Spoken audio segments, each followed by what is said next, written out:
Economist Chris Baker here. Today we're here with Caleb Clark, fan fashionista. I'm going to ask him some economic questions. Let's go.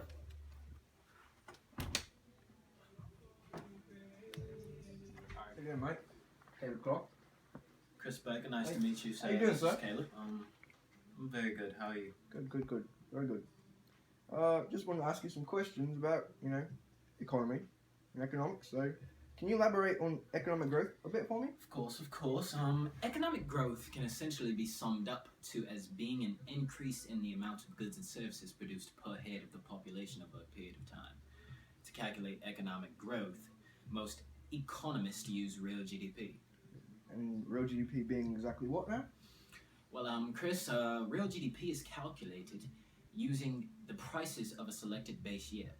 First, you must determine how much GDP has been changed by inflation since the base year and divide out the inflation each year.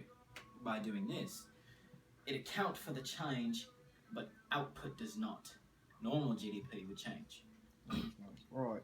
So, for instance, in 2008, I paid $74 for one of your graphic tees, and then the price changed due to inflation to $78.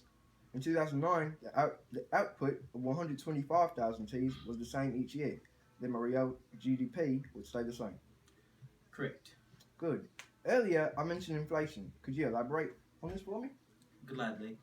In economics, inflation is a sustained increase in the general price level of goods and services in an economy over a period of time. When the price level rises, each unit of currency buys fewer goods and services. Okay. So, we said earlier, in 2008, I could get one of your graphic tees for $74. But a year later, the same 74 would not be able to buy me one of your graphic tees, sadly.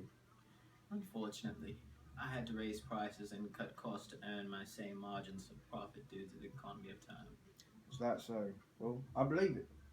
Was laying people off one of your means to cut costs? Yes, indeed it was. This form of unemployment can be referred to as frictional unemployment. That is when a person is laid off or changes jobs.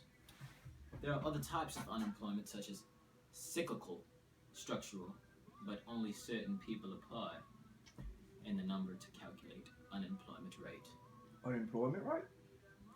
Yeah, you know, the number of people unemployed divided by the labor force, all of the people able to work. Okay, wow. I get you now. Look at the time. It's been nice talking to you. Very nice. Okay. Absolutely, sir. What- You have a wonderful day. You too. Good evening, America. The year is 2015, and the economy? Well, it sucks, especially if you're China. But in actuality for us, the economy is not as bad as it seems. It actually has been on an upward climb. The contagion, as we'll call it, began in 2007 with a decisive downturn of the sky-high home prices that spread quickly throughout the entire United States. The casualties in the United States included the entire investment banking industry, the biggest insurance companies, the two enterprises chartered by the government to facilitate mortgage, the largest mortgage lender, the largest savings and loan, and two of the largest commercial banks. The carnage was not limited to the financial sector. However, as companies that normally rely on credit suffered heavily, the American auto industry, which pledged for a federal bailout, found itself at the edge of an abyss. Still more ominously, banks trusting no one to pay them back simply stopped making loans that most businesses need to regulate their cash flows and without which they cannot do business. Share prices plunged throughout the world, and the Dow Jones Industrial Average in the U.S. lost 33.8% of its value in 2008 alone. And by the end of the year, a deep recession had enveloped most of the globe. In December, the National Bureau of Economic Research, the private group recognized as the official arbiter of such things, determined that a recession had begun in the United States in December of 2007, which made this already the third longest recession in the U.S. since the World War II. How did the crisis in the American housing market threaten to drag down the entire global economy, you might ask? It began with the mortgage dealers who issued mortgages with terms unfavorable to borrowers, who were often families that did not qualify for ordinary home loans. Some of these so-called subprime mortgages carried low teaser interest rates in the early years and that ballooned to double digits in later years. Some included prepayment penalties that made it prohibitively expensive to refinance. These features were easy to miss for the first-time homebuyers, many of them unsophisticated in such matters, were were beguiled by the prospect that no matter what their income or their ability to make a down payment, they could own a home. The insurance industry got into the game by turning a credit default wraps. In effect, insurance policy stipulated that in a return for a fee, the insurers would assume any losses caused by mortgage holder defaults. Turned quickly into speculation as financial institutions bought or sold credit default swaps on assets that they did not own. As early 2000, Warren Buffett, the renowned American investor and CEO of Berkshire Hathaway, called them financial weapons of mass destruction.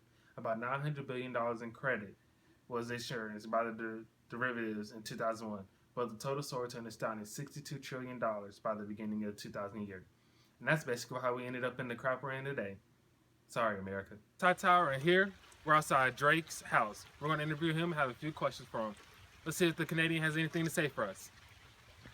I know you're from Canada, right? Well, first, Toronto. No. First, would you be able to tell me about the United States Federal Reserve System and how it's organized? Well, there's the Federal Reserve System, or the Fed, is the central bank of the United States. It was created by the Congress to provide the nation with a safer, more flexible, and more stable monetary and financial system. It is organized into 5 simple parts. Oh, 5 parts? That's going to be too hard. Would you be able to elaborate on these 5 parts so you can tell me what they are? Well, the 5 parts, starting with the Board of Governors, or the Federal Reserve Board, the Federal Open Market Committee, the FOMC, composed of the 7 members of the Federal Reserve Board and 5 of the 12 Federal Reserve Bank presidents, and 3, the 12 regional Federal Reserve banks located in major cities throughout the nation, which divide the nation into 12 Federal Reserve districts. 4, numerous other private U.S. member banks, and 5 various advisory councils. Wow, that's a lot. Those are 4 or 5 really major parts. Now, would you be able to tell me about the monetary policy and goals of the Federal Reserve, sir? Well, the goals of the monetary policy are to promote the maximum employment, stable prices, moderate long-term interest rates by implementing effective monetary policy. The Fed can maintain stable prices, thereby supporting conditions for long-term economic growth and maximum employment.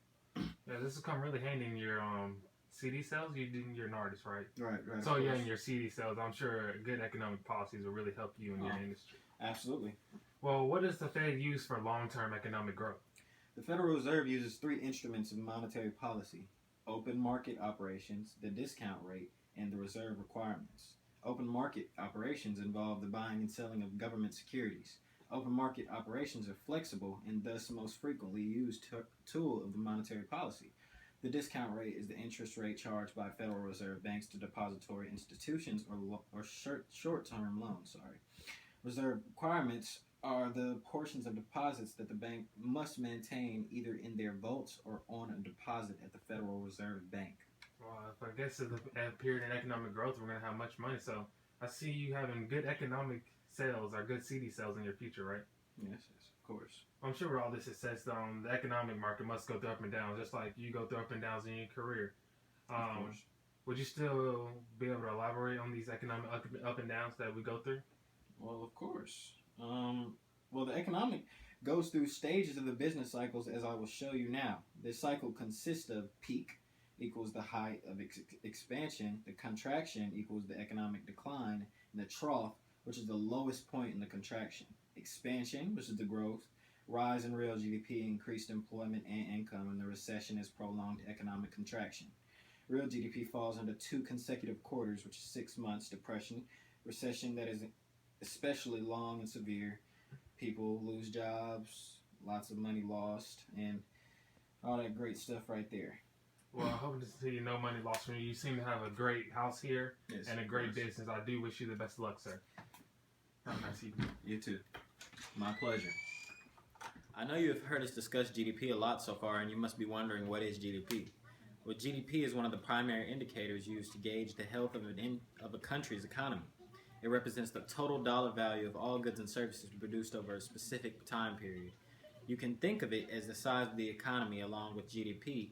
There is also a consumer price index, which can be determined by measuring the price of a standard group of goods meant to represent the typical market basket of a typical urban consumer. Essentially, CPI measures inflation. Now I know inflation, a general increase in prices. may be a difficult term to understand, but for you, I will break it down into a simple calculation. The calculation goes like this: CPI B minus A times 100, where A is the starting first price and B is the ending most recent price. Just as there's inflation, there's also stagflation, which still has to deal with the rising of prices, but now involves the decline of real GDP. To sum up all of this, talk of rising and falling prices levels, we must talk about the aggregate demand and supply. Aggregate demand is the total amount of goods and services in the economy that will be purchased at all possible price levels. Its counterpart, aggregate supply, is the total amount of goods and services in the economy available at all possible price levels. Welcome back, ladies and gentlemen. Thank you for still staying with us on our interesting newscast. We've come to the point in our show where it's time to discuss fiscal policy. Fiscal policy is the means by which a government adjusts its spending and tax rates to monitor an influence on the nation's economy. It is the sister strategy to monetary policy. Fiscal policy is based on the theories that government can influence macroeconomic product levels by increasing or decreasing tax levels and public spending. This influence, in turn, curbs inflation, increases employment, and maintains a healthy value of money. The idea, however, is to find a balance between changing tax rates and public spending. For example, stimulating a stagnant economy for risk of causing inflation to rise. Now, if the government decides to spend too much, it runs the risk of running a deficit, and this is where national debt comes into play. Deficit is the amount of money the government borrows for one budget year, whereas national debt is the total amount of money the federal government owes to bondholders over a course of a life. The government borrows each year to cover the deficit. The United States' current national debt is $18 billion and counting by the very second. Have a great night, America. Come in. What the heck? What happened? He ran into the door. I ain't opening and my foot was there. Good evening, America. The year is 2015 and the economy, well, it sucks, especially in China of late. But actually for us, the economy is not as bad as it seems of late. Previous years, and it's really not been a bit in the upper climb. The contract... Slow down. I know, because I can't see. It's the light, right? I can't see. Like going back home, like... Woo! Bloopers. Okay.